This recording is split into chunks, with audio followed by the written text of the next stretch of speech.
पुराना पड़ जाए तब तो स्वाद कहाँ रहेगा, आनंद नहीं रहेगा। प्रतिपल प्रतिक्षण नवीन सौंदर्य इनमें प्रकट होता है और इनके सखा कैसा सुंदर इनका श्रृंगार करते हैं। बर्हिणस्तवक धातु पलाशई, मयूर के पंखों से सजा देते हैं और स्तवक फूलों के गुच्छों से सजा देते हैं। और सुंदर सुंदर प्रकार की जो गिरिराज जी से श्री कृष्ण के श्रृंगार के लिए प्रकट जो विचित्र प्रकार की धातुएं हैं, शिलाएं हैं रंग बिरंगी, उनको घिस घिस करके उनसे जो सुंदर अंगराग निकलता है, उससे ये इनके सखा सुंदर सुंदर पत्रावली की रचना, सुंदर सुंदर पुष्पों की रचना इनके वक्षस्थल पर, इनकी भुजाओं पर, इनके कपोलों पर कर देते हैं। कैसी सुंदर इनकी शोभा हो जाती है।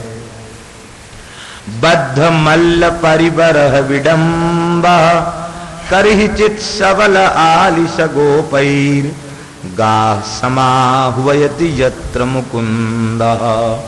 मोर पंख का मुकुट बांध लेते हैं, घुंघराली अलकों में फूलों के गुच्छे, घुंघराली लटे हैं उनमें फूलों के गुच्छे अच्छी प्रकार से उनको लगा देते हैं। और इसके बाद ऐसा सुंदर इनका स्वरूप होता है, कहते ऐसे लगता मानो कोई मल्ल, बद्ध मल्ल परिवरह विडंबा, बहुत बड़ा पहलवान हो। आप लोग कहेंगे कि भाई इस युगल गीत में पहलवान की उपमा क्यों दी गई? तो गोपियों का अंतर्भाव ये है कि ये ब्रजभूमि सौंदर्य का मंच है और इस सौंदर्य के मंच पर ये ब्रज युवतियां परम सुंदरी हैं और इन परम सुंदरियों के मध्य में जो अखाड़ा है ना सुंदरों का, ये अत्यंत सुंदर ब्रज मंच है और ये सुंदरियों का अखाड़ा है और इसमें मल्ल कृष्ण है। माने में सर्वोपरि सौंदर्य इनका सुशोभित हो रहा है। ये मल्ल हैं, मल्ल बद्ध मल्ल परिबरह विडंबा, अपने सौंदर्य से सबको परास्त करने वाले हैं। लेकिन ऐसा नहीं है कि ये सबको परास्त कर दें, इन्हें परास्त करने वाला कोई न हो। ये भी जब प्रिया जी का इस ब्रज मंच पर दर्शन करते हैं तो ये भी पानी पानी हो जाते हैं, ये भी परास्त हो जाते हैं। लेकिन सखियों, वृंदावन के मंच पर तो अपनी सुंदरता से ये एक बार सबको अपनी ओर आकृष्ट कर ही लेते हैं, लेकिन जब प्रिया जी का दर्शन करते हैं तो ये अधीर हो जाते हैं। बोलो वृंदावन बिहारी लाल। गाह समाहुवयति, एक एक गायों को नाम ले लेकर के पुकारते हैं और वे गायें दौड़ी भी चली आती हैं। अरे सखी, ये तो गायों की स्थिति है और इन यमुना जी की स्थिति तो देखो, यमुना जी की क्या स्थिति हो जाती है। तरहि भग्न गतयः सरितो वै तत्पदाम्बुजरजो नीलनीतं स्पृहयतीर वयमिवा बहु पुण्या प्रेम वेपित भुजास्तिमितापा। भग्न गतयः सरिता, इनके वेणुनाद का श्रवण करके यमुना जी की गति भी रुक जाती है।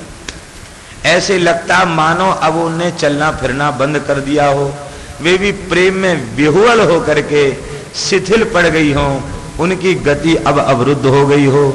और उसी समय क्या होता है, बोले जब वो व्याकुल होती हैं उसी समय वृंदावन में बह रहा शीतल मंद सुगंध जो पवन है, वो पवन इन श्री कृष्ण के युगल चरणार बिंदों की रज को उड़ाकर श्री यमुना जी में छोड़ देता है। तो उस वायु से प्रभात जो चरण रज है, उस चरण रज का स्पर्श करके उनका और अधिक आनंद बढ़ जाता है और मानो वे चरण रज प्राप्त करने के बाद भगवान को अपनी भुजाओं से उनके चरण पकड़ रही है। यमुना जी अपने कर कमलों से उनके चरणों को पकड़ लेती हैं। ये क्या है कर कमलों से चरण पकड़ना? कहते लहर उठती है, तरंग उठती है और तरंग उठ करके धीरे धीरे आकर के श्री कृष्ण के चरणों का प्रक्षालन करके चली जाती है। दूर खड़े हैं लेकिन श्री यमुना जी धीरे धीरे धीरे धीरे आती हैं और चरणों का प्रक्षालन करके चली जाती हैं। मानो चरणरज प्राप्त करके वे कृतकृत्य करती हो जाती हैं। और प्रेम बेपित भुजा, प्रेम के कारण उनकी भुजाएं मानो कांप रही, ये तरंग उठ रही ना, ये श्री यमुना जी के करकमल कांप रहे हैं प्रेम के कारण। और वे अपनी बेपित भुजाओं से, कांपती हुई भुजाओं से श्री कृष्ण के चरणों को पकड़ करके और अपना सर्वस्व निवेदन श्री कृष्ण के चरणों में कर देती हैं। और इसके बाद वे स्थिर हो जाती हैं, स्तिमितापः, स्थिर हो जाती हैं, प्रेमावेश से स्तब्ध हो जाती हैं। स्तंभ, स्वेद, अश्रुकंप, प्रलय आदि जो सात्विक भाव हैं उनमें स्तंभ भी एक भाव है। वे चरण स्पर्श करके स्तब्ध सी हो जाती हैं। अरे सखी कहां तक कहा जाए, ये वृंदावन की लताएं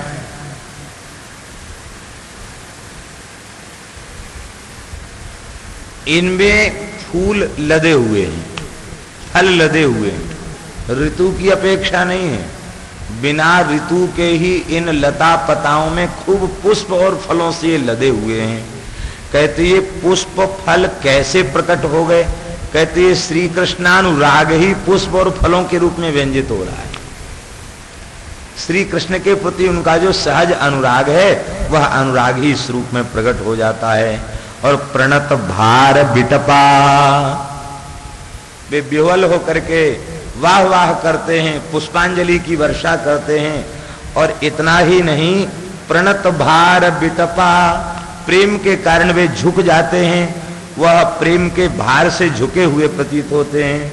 और उन वृक्षों से मधुधारा, शहद की धाराएं प्रकट हो जाती हैं। उनके भीतर भी वेणुनाद श्रवण करके, श्री कृष्ण का दर्शन करके इतना आह्लाद होता है कि उनसे भी शहद की धाराएं प्रकट होने लग जाती हैं। और लगता है वे बार बार श्री कृष्ण की चरण रज प्राप्त करने के लिए बार बार झुक जाते हैं, बार बार झुक जाते हैं। वृंदावन की लता पता वृक्ष वे रज की ओर झुकते हैं, मानो वे श्री कृष्ण के चरण का स्पर्श करना चाहते हैं। और उनमें इतना प्रेम बढ़ता है, इतना प्रेम बढ़ता है कि उस प्रेम के कारण वे परस्पर एक दूसरे का आलिंगन कर लेते हैं, चिपक जाते हैं। प्रेम के कारण आलिंगन कर लेते हैं, प्रेम के कारण फूल फूलों से लदे रहते हैं। और प्रेम के कारण ऐसे लगते हैं मानो झुक झुक करके साष्टांग प्रणाम श्री कृष्ण के चरणों में कर रहे हों। ये इन वृंदावन के वृक्षों की शोभा हो जाती है। अरी सखी, तिलक कितना सुंदर लगाया इन्होंने। ये तो परम सुंदर है, उसमें भी खूब सजा करके तिलक लगाया है। ऐसी बढ़िया केसर की खौर निकाली है, क्या कहना, बड़ी सुंदर तिलक की रचना है। दर्शनीय तिलको बनमाला, दर्शनीय तिलको बनमाला, दिव्य गंध तुलसी मधुमत्तै, अलिकुलैर लघु गीतमभीष्ट, माद्रियं यर्हि संधित वेणु। ये श्री कृष्ण कैसे हैं, कहते दर्शनीय हैं। दर्शनीय शब्द का अर्थ जानते हैं क्या होता है? तव्य, तव्य और अनियर प्रत्यय जो है योग्य अर्थ में होते हैं। महर्षि पाणिनि ने तव्य, तव्य और अनियर प्रत्ययों को योग्य अर्थ में कहा। योग्य अर्थ का तात्पर्य है दर्शन के योग्य केवल यही है, और कोई दर्शन के योग्य नहीं है। दर्शनीयो कृष्ण, दर्शन के योग्य यही है। अक्षणवताम फलमिदम न परम विदाम, वेणुगीत में कहते हैं आंखों का फल इनका दर्शन, और युगल गीत में गोपियां कहती हैं कि ये दर्शनीय है। और इनका दर्शनीय केवल चरण से लेके किरीट पर्यंत सब कुछ इनका दर्शनीय है। पीतांबर श्रृंगार सब दर्शनीय है। और तिलक की तो कहना ही क्या, दर्शनीय तिलका, दर्शनीय बनमाला है, ये सबके साथ दर्शनीय विशेषण है। दर्शनीय तिलक, बड़ा सुंदर सजा धजा करके तिलक लगाया है, चमक रहा है तिलक, और सुंदर बनमाला है, और उस बनमाला में सुंदर सुगंध आ रही है। किसकी सुगंध? श्री कृष्ण के श्री अंग में सहज सुगंध है, और फिर पुष्पों की सुगंध, सुंदर चंदन के अंगराग की सुगंध, अष्टगंध केसर कुमकुम कस्तूरी की सुगंध, हरिचंदन की सुगंध, ये सारी सुगंधों का सम्मिश्रण होकर के और श्री कृष्ण के अंग की सुगंधी मिलकर के एक दिव्य गंध प्रकट हो जाती। दिव्य गंध, सुगंध नहीं, अष्टगंध नहीं, दिव्य गंध, दिव्य गंध प्रकट हो जाती है। और उस दिव्य गंध में मधुमत्तैः, ये मतवाले होकर के भौरे गुंजार करने लग जाते हैं बनमाला पर, वक्षस्थल पर इधर उधर भौरे गुंजार करने लग जाते हैं। तो अरी सखी, ये भौरे जानते हैं कौन है? ये सनकादिक सिद्ध है, सनकादिक सुखदेव आदि जो सिद्ध महात्मा है ना, वे ही मानो अमलात्मा विमलात्मा परमहंस महात्मा भ्रमर बन के आ जाते हैं, और भ्रमर बन करके इनकी श्री अंग की सुगंध को आग्रहण करते हैं, सूंघते हैं, और फिर उस आनंद में गुनगुनाने लग जाते हैं, करने लग जाते हैं।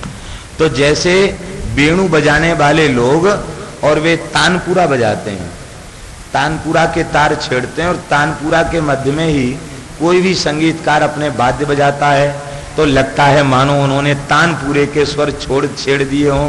विविध प्रकार के स्वरों में भ्रमर गुंजार करते हैं, और वे गुंजार करते हैं, अखंड गुंजार करते हैं, और अखंड गुंजार करते हैं तो वेणु के नाद की शोभा और अधिक बढ़ जाती है, ये वेणु नाद का माधुर्य और अधिक बढ़ जाता है।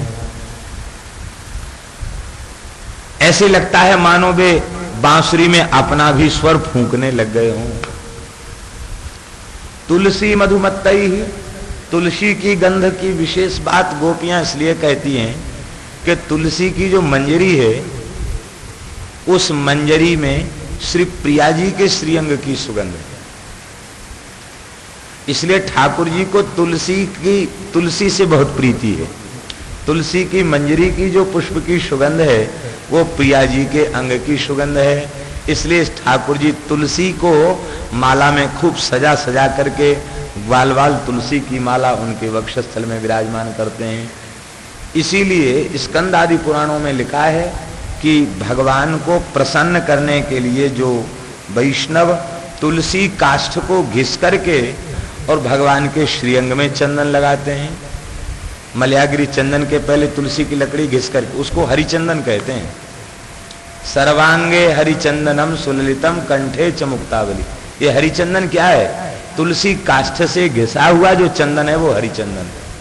उसके दो प्रकार हैं। तुलसी काष्ठ उपलब्ध न हो तो तुलसी के हरे हरे दल मंजरी के साथ उनको मलयागिरी के साथ घिस लो, वो कुछ कुछ हरे रंग का चंदन हो जाएगा, तुलसी के मिश्रण से हरित हो जाएगा, उसकी सुगंध बढ़ जाएगी। ऐसे उस चंदन से, और जब श्री कृष्ण का अंगराग कोई भक्त करता है तो उन्हें प्रिया जी के आलिंगन का सुख प्राप्त होता है। इसलिए बहुत बड़ी महिमा है तुलसी के अंगराग को भगवान को अर्पित करने की। अरे सखी, ये सारस हंस ये भी वेणु गीत सुन करके और चारु गीत हृत चेतस एत्य ये दौड़ करके निकट चले जाते हैं। और हरिमुपासत ते यत चित्ता हंत मीलित दृशो धृत मौना।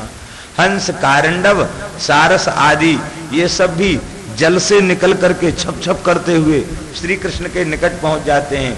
और वे हंस अपनी चोंच ऊपर करके, सारस अपनी चोंच ऊपर करके देख करके वे ऐसे हो जाते मानो वे प्रेम में अत्यंत व्याकुल हो रहे हों, और उनकी आंख प्रेम के कारण बंद हो जाती है। माने प्रत्येक वृंदावन के जो जीव हैं वे प्रेमानंद में डूब करके भावमय देह से श्री कृष्ण का आलिंगन कर रहे हैं। ऐसे लगता मानो उस रूप सुधा को भीतर भर के और वे श्री कृष्ण का आलिंगन कर रहे हों। ऐसी उनकी मीलित दृशो धृत मौना, वे कूजना बंद कर देते हैं, वे मौन हो जाते हैं। ऐसी इनकी शोभा हो जाती है। बड़ी सुंदर सुंदर भावों का वर्णन है। और कहते हैं कि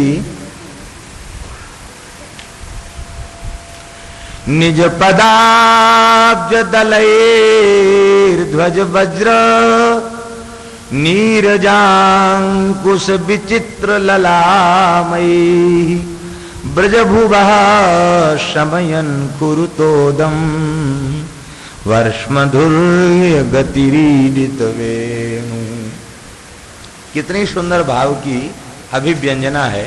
गोपियां कह रही हैं कि इन गायों के खुरों से लगता है ब्रजभूमि पीड़ित हो जाती है, छिलसी जाती है। इतने हजारों लाखों गायों के खुर वे जब चलती हैं तो, और ठाकुर जी उनके पीछे चलते हैं। तो पीछे क्यों चलते हैं?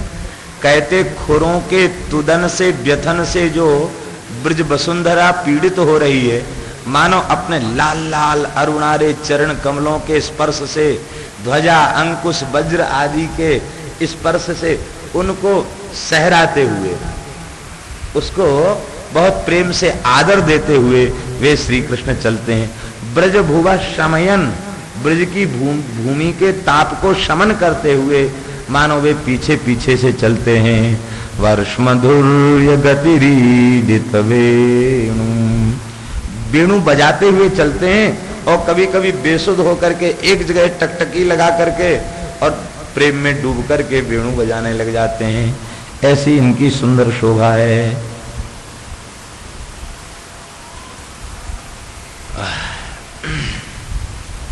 दो जगह है, तुलसी दिव्य गंध तुलसी मधुमत्तई, और दूसरी जगह कहते हैं मणिधरा क्वचिदा गणयन्गा मालया दयित गंध तुलस्या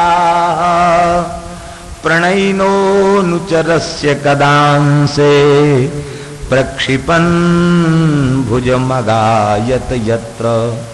वे मणियों की माला से सुसज्जित उनका कंठ है और तुलसी की गंध इतनी प्यारी है इनको, क्योंकि प्रिया जी के अंग की सुगंध है, इसलिए तुलसी से इनको इतना प्रेम है कि तुलसी की माला को वे कभी छोड़ते ही नहीं है।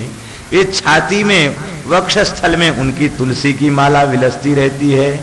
और इसके बाद कहते हैं कि वह कृपा करके किसी प्रेमी सखा के गले में गलबहियां डाल देते हैं, कभी दाऊ जी के कंठ में, कभी श्रीदामा के कंठ में, उनके सहारे लटक जाते हैं और भाव बता बता करके बंशी को बजाने लग जाते हैं। बड़ी सुंदर इनकी शोभा हो जाती है। बत्सलो ब्रज गवाम यदगध्रो वंद्यमान चरण पथिवृद्धई। भगवान का बड़ा सुंदर नाम दिया गोपियों, वत्सला।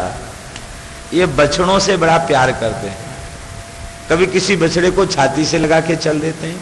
वत्सला क्यों कहा?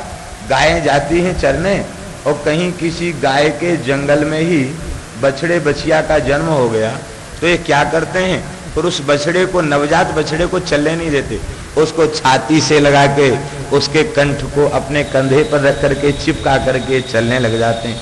बड़ा लाड़ प्यार करते हैं हरी सखी। और वंद्यमान चरण पथिवृद्धई, जब इसके बाद गोचारण के बाद जब सूर्य अस्ताचल की ओर जाने को होते हैं तो ये वहां से गायों को लेकर के वृंदावन की ओर चल देते हैं। वंद्यमान चरण पथिवृद्धई, मार्ग में वृद्ध इनके चरणों में नमस्कार करते हैं, इनके चरणों में प्रणाम करते हैं। ब्रज में ऐसा कोई वृद्ध नहीं है जो श्री कृष्ण के चरण छुए। यहाँ तो गोपियां भी कहती हैं ताह आशीष पयुंजाना चिरम पाहीति बालके। गोपियां भी कहती हैं यशोदा तेरो लाला चिर जीवे। ग्वाल बाल भी कहते हैं यशोदा तेरो लाला चिर जीवे। और यहाँ के बड़े बूढ़े तो हजारन आशीर्वादन की वर्षा करने वाले हैं, मस्तक पर हाथ रखने वाले हैं, चरण छूने वाले ब्रज के वृद्ध नहीं हैं, क्योंकि उनका श्री कृष्ण के प्रति ऐश्वर्य भाव नहीं है, उनका वात्सल्य भाव है, इसलिए वे कभी चरण का स्पर्श नहीं करते। वे तो वस्तुतः श्री कृष्ण को अपने शुभाशीर्वाद से, उनको मंगला शासन से उनकी जय जयकार करते हैं। ये वंद्यमान चरण पथि वृद्ध ही, ये वृद्ध कौन है? कहते ये वृद्ध कोई साधारण वृद्ध नहीं है।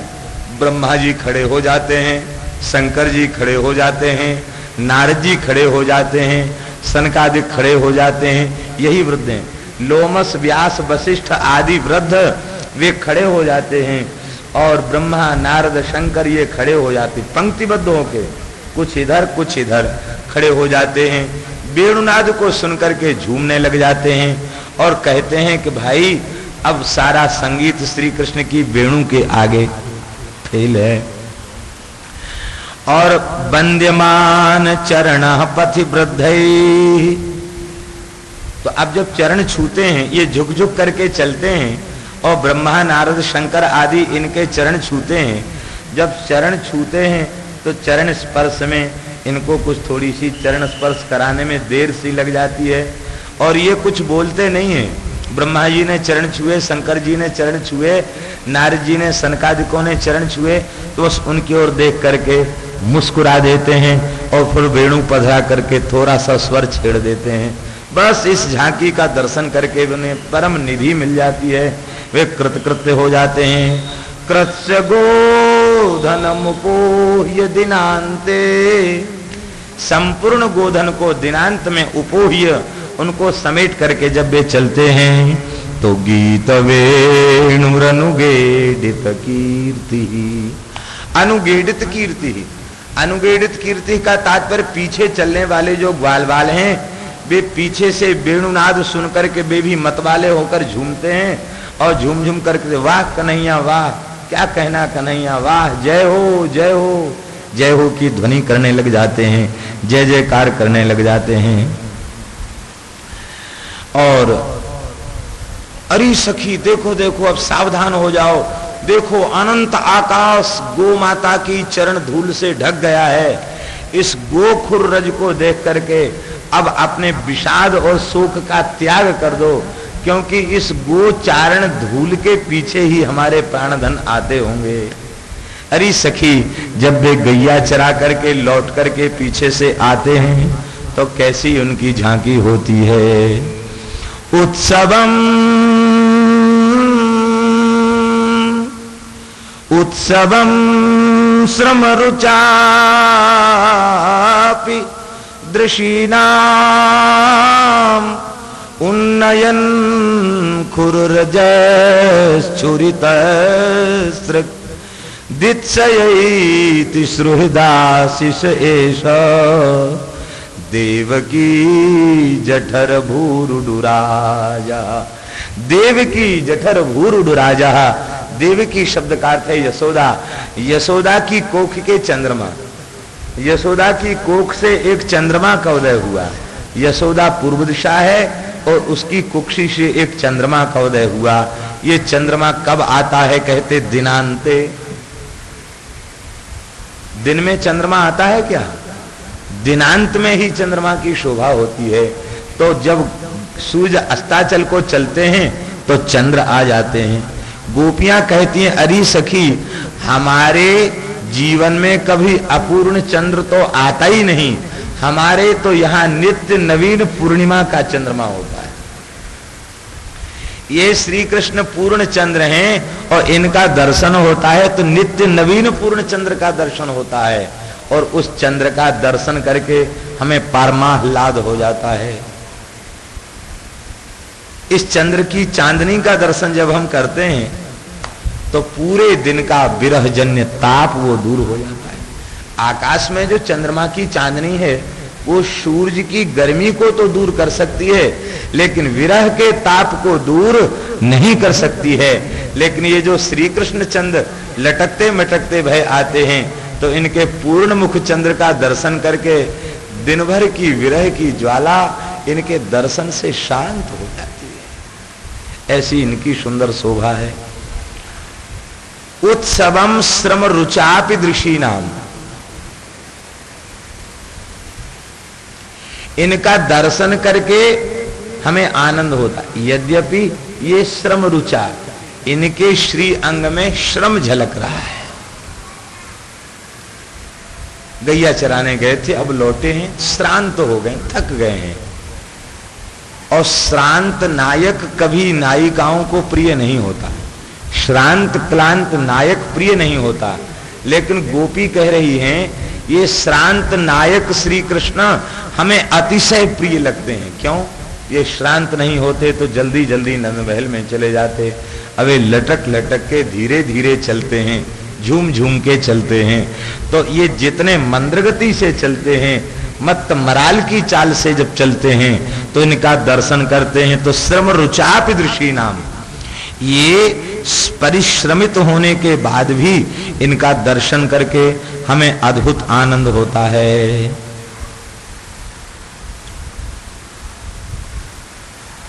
ये देवकी जठर भूरुडु राजा, ये चंद्रमा है देवकी को कोख से प्रकट, इनका दर्शन करके कितनी सुंदर शोभा होती।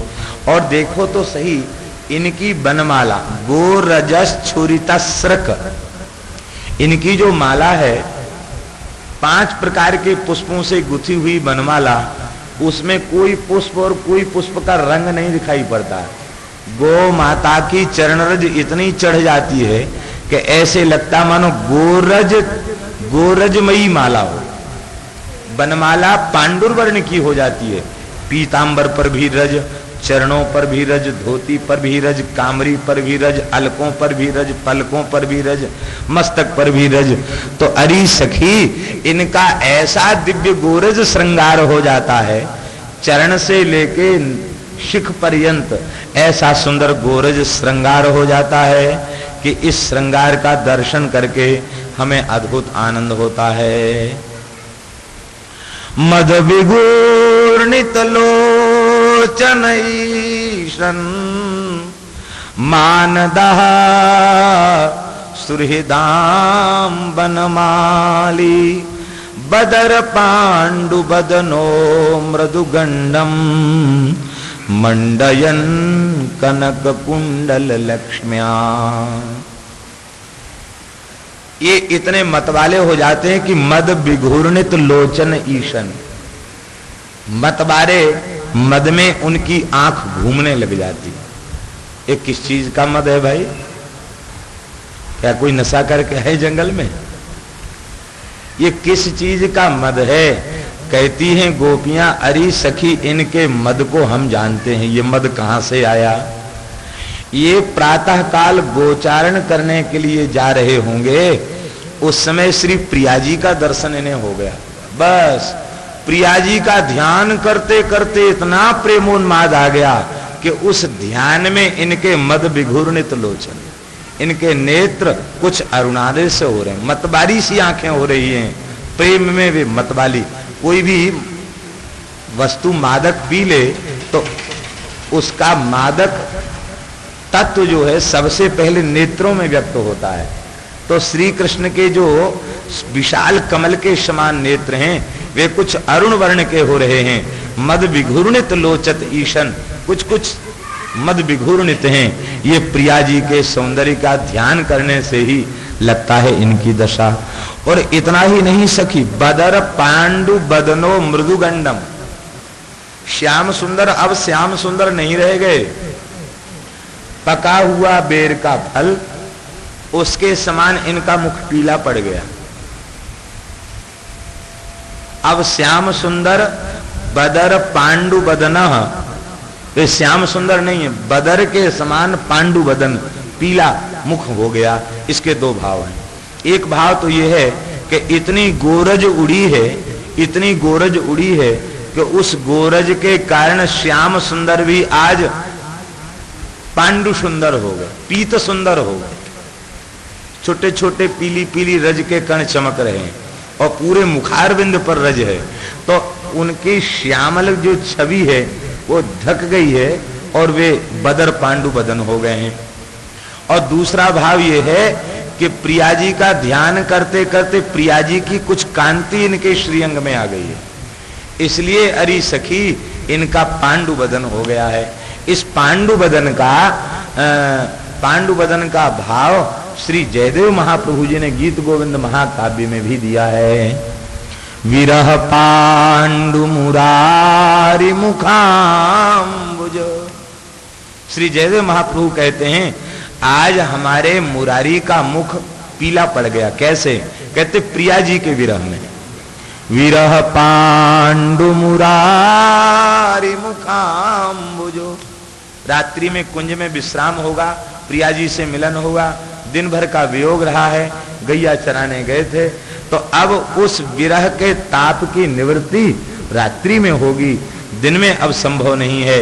विरह पांडु मुरारी मुखाम्बुजो द्युतिरियम तिरयन्नपि वेदनाम विधुरतीव तनोति मनो भुवा सुहृदये हृदये मदनव्यताम।